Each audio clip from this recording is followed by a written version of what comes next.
Hi friends, బీరకాయ fry ఎలా చేసుకోవాలో ఇప్పుడు చూపిస్తున్నాను. చూడండి ఫ్రెండ్స్, నూనెలోని మినపప్పు వేసుకున్నాను. ఇప్పుడు వెల్లుల్లిపాయ వేసుకుంటున్నాను. ఇప్పుడు ఆవాలు వేసుకుంటున్నాను.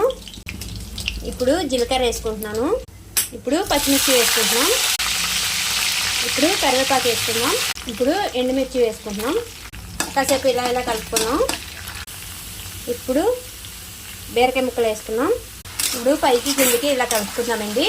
ఇప్పుడు తగినంత సాల్ట్ వేసుకుంటున్నాను. ఇప్పుడు తగినంత పసుపు వేసుకుంటున్నాను. మళ్ళీ ఒకసారి ఇలా కలుపుకుందాం పైకి కిందకి. ఇప్పుడు మూత పెట్టేసుకుంటున్నానండి. చూడండి, మూత తీసుకొని వాటర్లా వచ్చింది. కలుపుకుందాం ఒకసారి పైకి కిందకి. బీరకాయ ఫ్రై రెడీ అయిపోయింది ఫ్రెండ్స్. లైక్ చేయండి, షేర్ చేయండి, సబ్స్క్రైబ్ చేసుకోండి. Thank you so much. మీరు కూడా ఇలా చేసుకోండి, చాలా బాగుంటుంది, చాలా టేస్టీగా ఉంటుంది.